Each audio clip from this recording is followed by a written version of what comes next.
রোজ রোজ এত ঝামেলা নিতে পারছে না গো সুচিদি। মা বাবা একদম বুঝতেই চাইছে না জানো। আচ্ছা, নিজের সন্তানের ভালো তো পাগলেও বোঝে। সূচনার কোলে মাথা রেখে কান্নায় ভেঙে পড়ল রুষা।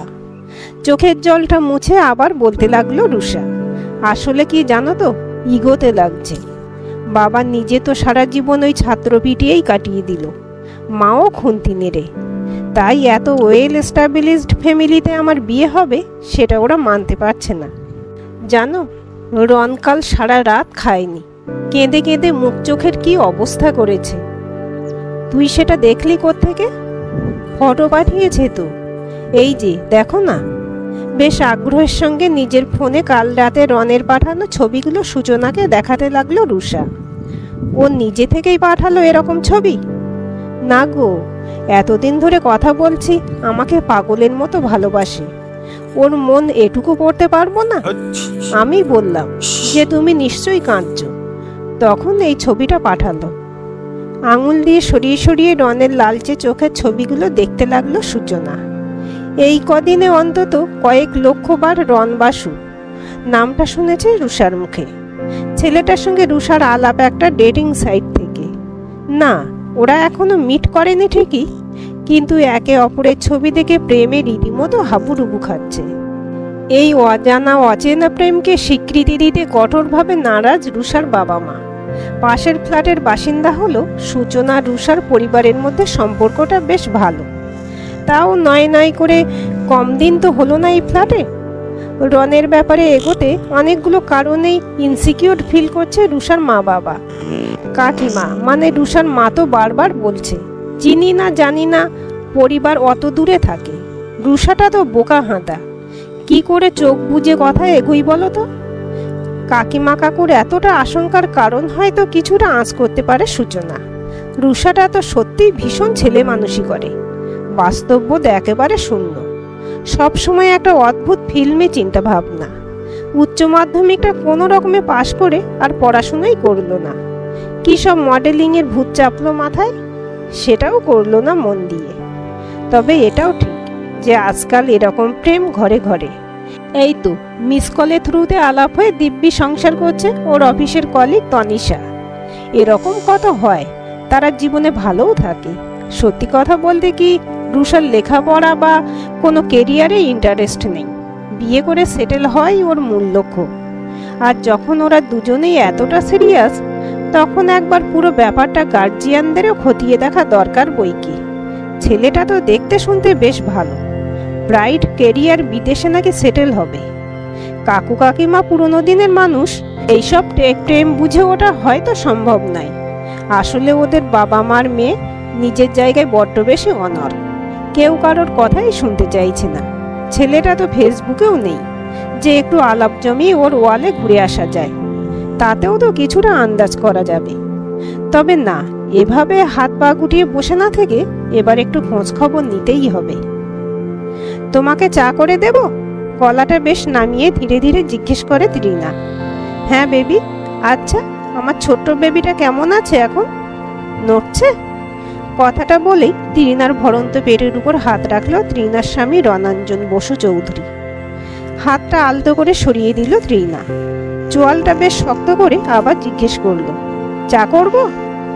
কি ব্যাপার, গলার সুরটা বড্ড অন্যরকম ঠেকছে।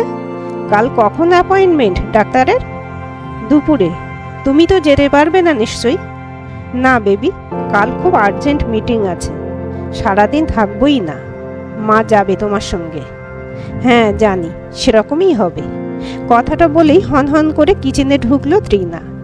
ও চলে যাওয়াটার দিকে অবাক হয়ে তাকিয়ে রইল রণাঞ্জন। দিন দিন কেমন যেন পাল্টে যাচ্ছে মেয়েটা। আজকাল ও চোখের দিকে তাকালে যেন বড্ড ভয় ভয় লাগে। সত্যি কথা বলতে কি, তৃণা একেবারেই যাকে বলে হাউস ওয়াইফ মেটেরিয়াল।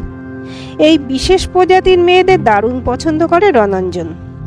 ওই দিনের শেষে একটু আদর, সারাদিন ধরে করা রান্নাগুলো সোনা মুখে খেয়ে প্রশংসা করা, আর মাঝে মাঝে তোমাকে কি দারুণ লাগছে, ব্যাস এর বিনিময়ে মোটামুটি নিজের জীবনটাও দিয়ে দিতে পারে এরা। বেশি গ্রে ম্যাটারওয়ালা মেয়েদের নিয়ে বেশ চাপের হয়ে যায়। ওদের সঙ্গে মাঝে মাঝে সিসিডি বা টুকটাক শপিং ঠিক আছে, লং টার্ম ডিলের ব্যাপারে তৃণার মতো ইনবর্ন হাউসওয়াইফ মেটেরিয়ালের জুড়ি মেলা ভার। No upgradation, only satisfaction. মায়ের দেখভাল করে সংসারের খুঁটিনাটি দেখে যেটুকু সময় বাঁচবে সেটুকুতেই বরের দিকে তাকাবে। তবে ইদানিং যেন একটু রহস্যময়ী করে ফেলছে নিজেকে। মরুককে যাক, যাবেই বা কোথায়? রণাঞ্জনকে বিয়ে করতে গিয়ে তো নিজের বাড়ির সঙ্গে সব পীড়িত চুকে বুকে গেছে। এখানেই টিকে থাকতে হবে যতই পাল্টাক নিজেকে। তার উপর আবার প্রেগনেন্ট। কখন এলি খোকা? মায়ের ডাকে সম্বিত ফিরল রণাঞ্জনের। এই তো আধ ঘন্টা। কোথায় গিয়েছিলে? এ সময়ে তৃণাকে একা রেখে বেরিয়েও না। ওই সুধীর বাবুর বাড়িতে গিয়েছিলাম একটু কীর্তন শুনতে। তোর চাকরির ব্যাপারে কয়েকজন এসেছিল, বৌমা বলেছে। সময় পাবো তো বলবো না। হ্যাঁ, ভেরিফিকেশনে এসেছিল। বাইরে দাঁড়িয়ে 2-4টে প্রশ্ন করে চলে গেছে। আর আমাকে পাহারা দেওয়া ছাড়া মায়েরও একটা জীবন আছে রনি। আমার সন্তান আমাকেই দায়িত্ব নিতে হবে। আর হ্যাঁ, বাপনবাবু এসেছিল। এ মাসের সুদের টাকাটা কাল সকালের মধ্যে ক্লিয়ার করতে বলে গেছে। কথাগুলো বলে টেবিলে চাটা রেখে নিজের বেডরুমে গিয়ে খুব জোরে দরজাটা বন্ধ করলো তৃণা। রণাঞ্জন ভাবছিল, তবে ভেরিফিকেশনটা হলো কোথা থেকে? ওই যে ফোনে কাল ইন্টারভিউটা হলো, তাহলে বোধহয় সেখান থেকেই। আসলে কাজকর্ম করতে বিশেষ ইচ্ছে কোনোদিনই ছিল না রণাঞ্জনের। বাবা যতদিন ছিল ব্যবসাটার মান ছিল, কোনো দিকে তাকাতেই হতো না রণাঞ্জনকে। ঠিক সেই সময় তৃণার সঙ্গে কলেজে প্রেম, তারপর পালিয়ে বিয়ে। তৃণার বাড়ি থেকে কোনোদিনই মেনে নেয়নি ওদের সম্পর্কটা। আজ 3 বছর হয়ে গেল, তবুও সবটা সেই একই রকম। ব্যবসার দিকে না হলেও রণাঞ্জনের বাকি স্বভাবে বাবার প্রভাব স্পষ্ট। আয়েশ ফুর্তি নারী বেষ্টিত জীবন বাবারও পছন্দ ছিল। বাবা মারা যাওয়ার পর ব্যবসাটা ধরে রাখতে পারেনি রণাঞ্জন।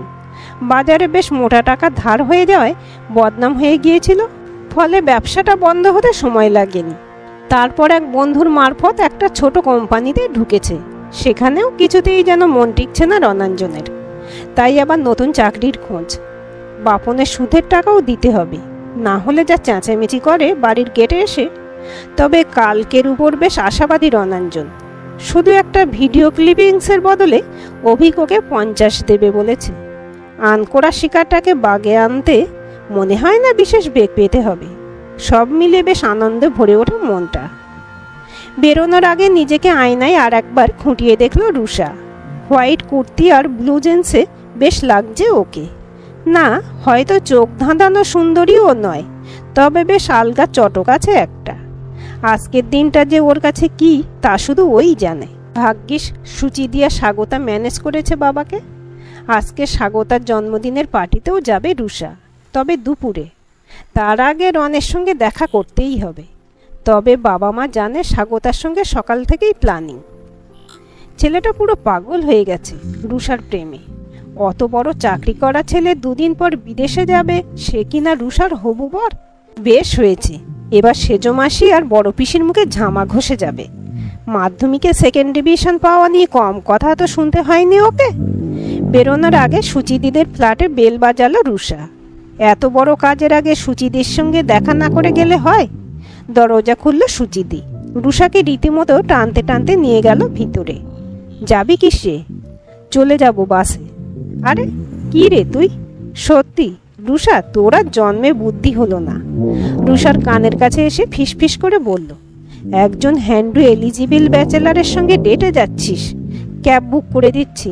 বাসে ঘেমে নে পাগল নাকি? তাই? তাহলে তাই করো। তুমি কি এখনই বেরোবে? রেডি হয়ে আছো যে?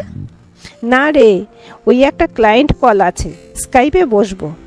ক্যাবের অ্যাপে আঙুল ঘোরাতে ঘোরাতে বলল সূচনা। নে, তোর ক্যাব এসে গেছে, চল। নিচে গিয়ে রুষাকে ক্যাবে তুলে দিয়ে এলো সূচনা। ক্যাবে উঠে যেন প্রতিটা মুহূর্তে ধৈর্যের পরীক্ষা দিতে হচ্ছিল রুষাকে। বাগুইয়াটি থেকে রাজারহাট এইটুকু রাস্তায় যেন বড্ড দীর্ঘ মনে হচ্ছে আজ। এমনিতে উইকডে, তার উপর অফিস টাইম। সিটি সেন্টার 2 পৌঁছতে বেশ সময় লেগে গেল ওর। এই দিকটা খুব একটা চেনাও নয়। ক্যাব থেকে নেমে যেন থতমত খেয়ে গেল। কোথায় রন? ফোনটা বেজে উঠতেই তাড়াতাড়ি রিসিভ করলো রুষা।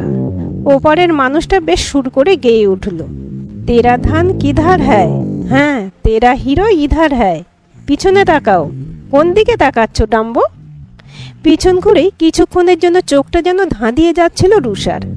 এত স্মার্ট হ্যান্ডসাম ছেলে এর আগে দেখেনি রুষা। রুষা যেন নতুন করে প্রেমে পড়ে যাচ্ছিল রনের। রন খুব ধীরে সুস্থে যত্ন করে হাতটা রাখলো রুষার কাঁধে। প্রথমে একটু লজ্জা পেল, পরে বেশ নিজেকে স্পেশাল মনে হচ্ছিল রুষার।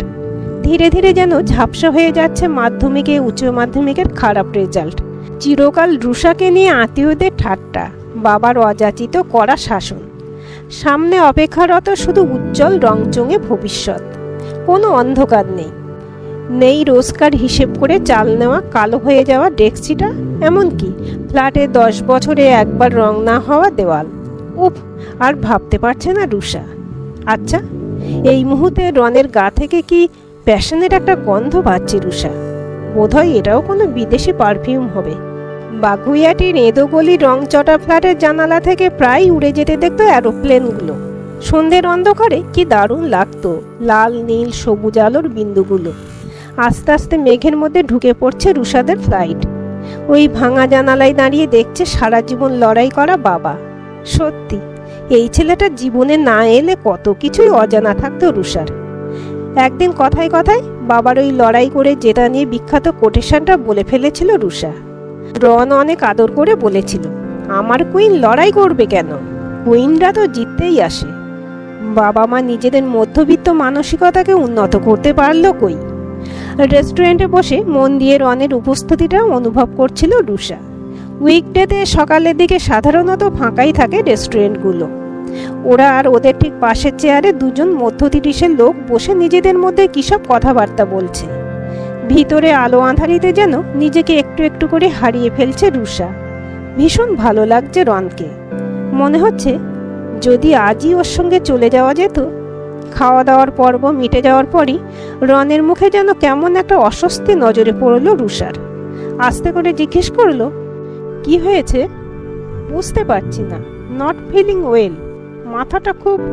সে কি, কেন? আই নিড রেস্ট রু। আমি তাহলে আসি। কেন? লেটস। ওকে, তোমার যদি কোনো আপত্তি না থাকে, মানে you can go with me. কিছুক্ষণের জন্য যেন থমকে গেল রুষা। এতটা রিস্ক নেওয়া কি ঠিক হবে? ওর ইতস্তত ভাব দেখে রন ওর হাত ধরে বলল, বিশ্বাস করো আমায়। ওর চোখের দিকে তাকিয়ে না বলতে পারল না রুষা। হোটেল থেকে বেরিয়ে ক্যাব বুক করতে করতে রন বলল, আসলে এভাবে ক্যাবে ট্যাবে, মানে মুম্বাইতে গাড়ি ছাড়া তো ভাবতেই পারি না। গরমে আরো কষ্ট হচ্ছে। ক্যাবে উঠেই রুষা শুরু করলো কথাটা, রন তুমি আমাদের বাড়ি আসছো তো? আমরা বিয়ে করছি, মানে আজ করবে? চলো করে ফেলি। তারপর আমার পুস্কুটাকে পুটলি বেঁধে সোজা মুম্বাই। জানি না তোমাকে কি করে ছেড়ে থাকবো আজকের পর। বড্ড ভালোবাসি তোমায় রু। যে ভালোবাসা তুমি আমায় দিয়েছ, তোমায় না পেলে আমি বোধ হয়। কথাটা শেষ হওয়ার আগেই ওর মুখটা চেপে ধরল রুষা। তুমি কাঁদছো রন? না, আরে। আলতো করে রুষাকে জড়িয়ে ধরল রন। রুষা নিজেকে ধরে রাখতে পারল না। চোখ দুটো বারবার ভিজে যাচ্ছে অজান্তে। কেন করছে এমন রনের সঙ্গে? ওর কি ছেড়ে চলে যাওয়া উচিত? মা বাবা মেনে না নিলে কি হবে রনের? না, সেরকম হলে রনের হাত ধরে এক কাপড়ে বাড়ি থেকে বেরিয়ে আসবে রুষা। এমন ভালোবাসা পেলে আর কি চাই? খিটখিটে বাবার ওই হলুদ মাখা নেতানো শাড়ি জড়ানো মা কি দিতে পেরেছে ওকে এতদিনে? রাজারহাটের বেশ ভিতরের দিকে একটা হোটেলের সামনে দাঁড়ালো ওদের ক্যাবটা। রিসেপশন থেকে চাবি নিয়ে দুজনে মিলে উঠে গেল 5 তলার সবচেয়ে কোণার দিকের ঘরটায়। ঘরে ঢুকে এসিটা অন করলো রন। তারপর রুষার কানে কানে বলল, একটু ফ্রেশ হয়ে আসি সোনা। হ্যাঁ অবশ্যই। আজকের দিনটা সারা জীবন স্বপ্নের মতো মনের মণিকোঠায় তুলে রাখবে রুষা। পুরোটা যেন সুন্দর করে লেখা একটা স্ক্রিপ্ট। বেডের উপর পড়ে থাকা রনের ছেড়ে যাওয়া টি শার্টটা নাকের কাছে নিয়ে একবার মন ভরে গন্ধটা আত্মস্থ করলো রুষা। একটা অদ্ভুত ভালো লাগায় ভরে উঠছিল মনটা। হঠাৎ বিছানায় কেমন একটা ভাইব্রেশন অনুভূত হলো। রনের ছেড়ে যাওয়া জিন্সের পকেটটা থেকে উঁকি মারছিল নীলচে আলো। ওর কি তবে অন্য কোনো ফোন আছে? রুষার কাছে যে নাম্বারটা আছে সেটা তো ঢুকেই বেডসাইড টেবিলে চার্জে দিল রন। ওই তো চার্জ হচ্ছে এখনো। প্যান্টের পকেট থেকে আস্তে আস্তে ফোনটা বের করলো রুষা। স্ক্রিনে বড় বড় করে লেখা ওয়াইফি কলিং, সঙ্গে বছর 25 একটি মেয়ের ফটো। সবুজ বাটনটা প্রেস করে ফোনটা কানে ধরল রুষা। ওই প্রান্তে নারী কণ্ঠস্বর বলে উঠল, কোথায় তুমি ডার্লিং? Hello hello. আর কোনো কথা বলতে পারছিল না রুষা, ভয়ে অপমানে বুঝে আসছিল গলাটা। ওই প্রান্তের কণ্ঠস্বর তখনও বলে চলেছে, কি হলো, শুনতে পাচ্ছ না? ফোনটা কেটে যেতেই ওয়ালপেপারে ছবিটাই চোখ আটকে গেল রুষার। বরবধূ বেশে রন আর ওই মেয়েটার ছবি। এসির মধ্যেও দরদর করে ঘামতে লাগলো রুষা। ততক্ষণে ওয়াশরুম থেকে বেরিয়ে পিছন থেকে ওকে জড়িয়ে ধরেছে রন। ও ফোনটা কোনো মতে বিছানার উপর ছুঁড়ে ফেলতেই চিৎকার করে উঠল রন, কোথায় পেলে তুমি এটা? ও মাই গড! তোমার প্যান্টের পকেটে ভাইব্রেট হচ্ছিল। মানে? এক ধাক্কায় রনকে কোনো মতে ছিটকে সরিয়ে দরজাটা খুলে বেরিয়ে এলো রুষা। রনও ছাড়ার পাত্র নয়, পিছন থেকে টেনে ধরে মুচড়ে ধরে এক ঝটকায় রুমে ঢুকিয়ে নিল রুষাকে। সিন ক্রিয়েট করলে আমি কিন্তু তোমায় শেষ করে দেব রুষা। রুষাও চিৎকার করে বলে উঠল, জোচ্চোর, ফ্রড, বাড়িতে বউ রেখে ফুর্তি করছো? ছি! কোথাও যাবে না তুমি। হঠাৎ কলিং বেলের আওয়াজে যেন চমকে উঠল রন। রুষাকে এক ধাক্কায় বিছানায় ফেলে দরজার কাছে এগিয়ে এসে চিৎকার করে জিজ্ঞেস করল, কে? আমি, স্যার। ওদের কথা বলার ভঙ্গিতে রুষা আন্দাজ করতে পারল বোঝাপড়ার মাত্রাটা। চোখ দুটো বন্ধ করে শুধু নিজের বিপদের প্রহর গুনছিল রুষা। বড্ড ঝাপসা হয়ে যাচ্ছে বাবা, মা, সুচিদি, উড়ে যাওয়া অ্যারোপ্লেনের আলোগুলো। মার ওই খড়খড়ে হাতটা একবার যদি ধরতে পারত রুষা। মা, কোথায় তুমি? আর বোধহয় তোমায় দেখতে পাবো না। কোথায় রুষা? সুচিদির গলা পেয়ে ধর্মড়িয়ে উঠে বসল রুষা। সুচিদের সঙ্গে দুজন ভদ্রলোক, রনের ওয়াইফ আর একজন বয়স্ক মহিলাও আছেন। আরে, এই দুজন ভদ্রলোকই তো হোটেলে বসেছিল না ওদের পাশের সিটে? রনের বউকে দেখে বোঝা যাচ্ছে বেশ ভরা মাসের অন্তঃসত্ত্বা সে। সবাইকে দেখে টাওয়েল পরা অবস্থাতেই ঘরের একটা কোণে দাঁড়িয়ে ঠকঠক করে কাঁপছে রন। ঘরে নীরবতা ভাঙল সুচিদি। তো মিস্টার, কি বলে ডাকবো আপনাকে? রন বাসু না রণাঞ্জন বসু চৌধুরী? সূচনাকে জড়িয়ে ধরে কান্নায় ভেঙে পড়ল রুষা। সুচিদি, এত দেরি করলে? আর একটু হলে। রুষার কাঁধটা ধরে বিছানায় বসালো সূচনা। তারপর বলল, দাঁড়া, আগে শোন তোর রনের কীর্তি, তার ফুল বায়োডাটা। টেবিলে রাখা জলটা ঢকঢক করে খেয়ে বলতে লাগলো সুচি। রিক্রুটমেন্ট এজেন্সিতে কাজ করার দৌলতে মোটামুটি নামি দামি সব পোর্টালগুলোতে তো আমার অবাধ বিচরণ। তাই কিছুটা হলেও কোম্পানিগুলোর ডেজিগনেশনের ক্রাইটেরিয়া সম্পর্কে ধারণাটা বেশ স্পষ্ট। ও যে কোম্পানির নাম বলেছে সেখানকার ডেপুটি ম্যানেজার হতে গিয়ে লোকের চুল পেকে যায়। প্রথম সন্দেহটা আমার তখনই হয়। হঠাৎ দিন কয়েক আগে দুপুরে এরকমই একটা জব পোর্টাল ঘাঁটতে ঘাঁটতে তোর আমাকে পাঠানো হোয়াটসঅ্যাপে রনের প্রথম ছবিটা দেখে আঁতকে উঠেছিলাম জানিস। একদম সেই হোয়াইট ফর্মাল শার্ট, সেই চোখ নাক। আফটার অল তোর বয়ফ্রেন্ড, মনে তো থাকবেই। তবু কনফিউশন ক্লিয়ার করার জন্য আমাদের পুরনো চ্যাট ঘেঁটে বের করলাম তোর পাঠানো ওর ছবিটা। আসলে ওই যে অপরাধী, অপরাধের চিহ্ন তো রেখে যায়। দেখলাম, জানলাম ওর আসল পরিচয়। ফোনে একটা ছোটোখাটো ইন্টারভিউ নিলাম, সব ডিটেল নোট করলাম, ওর বাড়ি, ওর ডিপেন্ডেন্টদের ডিটেলস। তারপর কাল দুপুরে এক সহকর্মীকে সঙ্গে নিয়ে পৌঁছে গেলাম ভেরিফিকেশানে। ওখানেই পরিচয় হলো তোর মিথ্যে রনের আসল বউ ত্রিনার সঙ্গে। ওর ফোন নম্বর নিলাম, পরে ফোন করে ওকে জানালাম সবটা। আর তোকে ট্র্যাক করব বলেই তো ক্যাব করে দিলাম আজ। আর এই যে আমার বন্ধু মোহিত রায়, কলকাতা পুলিশে আছে, ওর সাহায্য নিলাম। ওরা তোকে ফলো করেছে বাড়ি থেকে বেরোনোর পর থেকে। শুধু হোটেলের রিসেপশনটাকে বেশ টাকা দিয়ে বশ করে রেখেছে এই মহান ব্যক্তি। কিছুতেই ঢুকতে দিছিল না। শেষে অনেক বলে কয়ে পুলিশের ভয় দেখিয়ে বাধ্য করলাম ঢুকতে দিতে। ওই 15 মিনিট যে কিভাবে কেটেছে রে। রন এগিয়ে এসে ওর বউয়ের পেটে হাত রেখে বলতে লাগলো, বিশ্বাস করো ত্রিনা, আমি আমাদের সন্তানের দিব্যি দিয়ে আশ করে রনের গালে চড় মারল ত্রিনা। একদম আমাকে ছোঁবে না। কি নোংরা তুমি। নেহাতি বাবা মায়ের অনিচ্ছা সত্ত্বেও তোমাকে বিয়ে করেছিলাম, তাই ফিরে যেতে পারিনি। যাব কোন মুখে? তাহলে কি ভাবো এত বোকা আমি? কি ভাবো রাত বিরেতে আসা ফোনগুলো আর দীর্ঘক্ষণ চলা কথোপকথন কিছুই আন্দাজ করিনি ভাবছ? শুধু একজন রুষা নয় সূচনা ম্যাডাম, এরকম অনেক রুষা আছে। তুমি নাকি কোন কোম্পানির ডেপুটি ম্যানেজার? কোনো চাকরিতে তো মন টেকাতে পারো না। লোনের টাকায় সংসার চলছে, দিনরাত পাওনাদাররা এসে ভয় দেখাচ্ছে। কোথায় যাব আমি? টিনাকে অত উত্তেজিত হতে দেখে এগিয়ে এলেন রনের মা। বেশ দৃঢ় কণ্ঠে বললেন, তুই যাবি কেন? ও নোংরামি করেছে, ওকে ঢুকতে দেব না বাড়িতে। সারা জীবন ওর বাবা মা জ্বালিয়েছে, এখন ছেলেও সেই পথে হাঁটছে। ওদের বংশের সবাইকে আমি খুব চিনি রে। ছেড়ে দিন ম্যাডাম, ওনার ব্যবস্থা আমরা করব।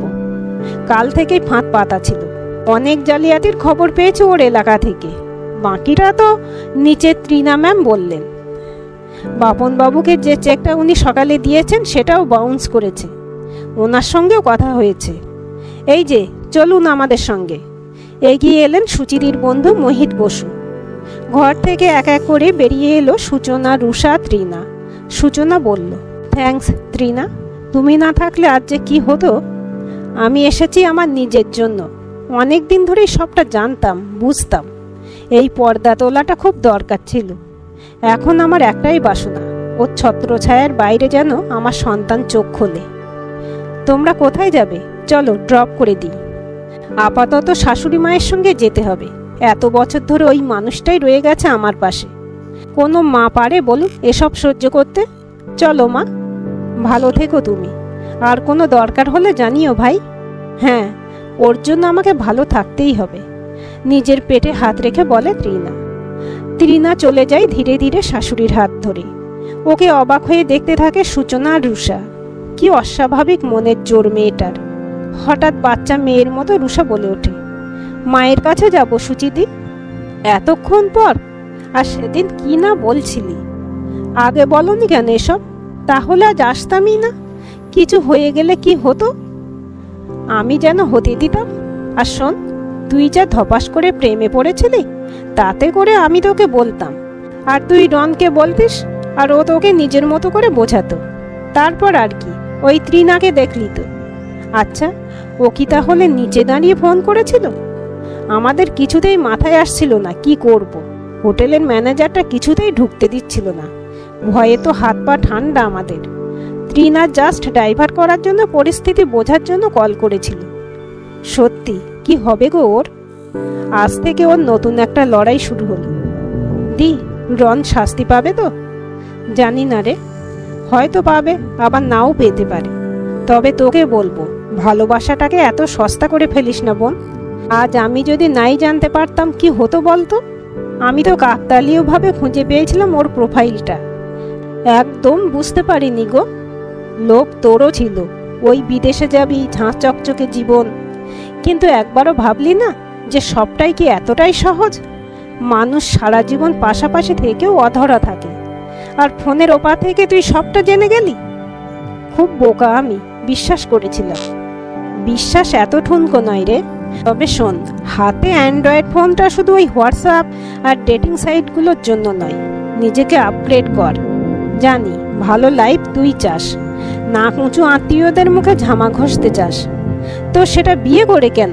তুই নিজেকে দাঁড় করা বাবু। আমার পড়তে ভালো লাগে না সুচিতি। গতানুগতিক লেখাপড়ার বাইরেও তো অনেক কিছু আছে বাবু। বেশ, তুমিই বলো, একটা ভালো কোর্সে ভর্তি করে দাও। না, আজ থেকে নিজেকে ভালোবেসে নিজের জন্য তোকেই যা করার করতে হবে। আমি শুধু অথেন্টিক কিনা খোঁজ নিয়ে আসতে পারি। নিজে নিজেকে প্রতিষ্ঠিত কর, দেখবি হিরে কাঁচের ফারাক বোঝার জোর তুই পাবি। সূচনার কথায় সায় দেয় রুষা। আস্তে আস্তে হাত ধরে হাঁটতে থাকে দুজনে। এক পশলা বৃষ্টির পর ঝকঝকে নীল আকাশটা উঁকি মারছে সাদা মেঘের মধ্য দিয়ে। মানসিক শারীরিক ক্লান্তির ফাঁক দিয়ে হয়তো স্বপ্নের রশ্মি পৌঁছে গেছে রুষার মনের বারান্দায়। সেই স্বপ্নকে আঁকড়ে ধরেই বাঁচতে হবে রুষাকে। শুরু হবে ওর নিজের টিকে থাকার লড়াই। যেমন সুচিদি লড়ছে, ত্রিনা লড়ছে নিজেদের মতো করে। আজ বারবার ছাত্র বেরানো বাবার সেই কথাগুলো মনে পড়ছে। প্রত্যেকটা মানুষের একদম নিজস্ব একটা লড়াইয়ের গল্প আছে। সেই গল্পের শুরুতে আছে প্রচুর পরিশ্রম,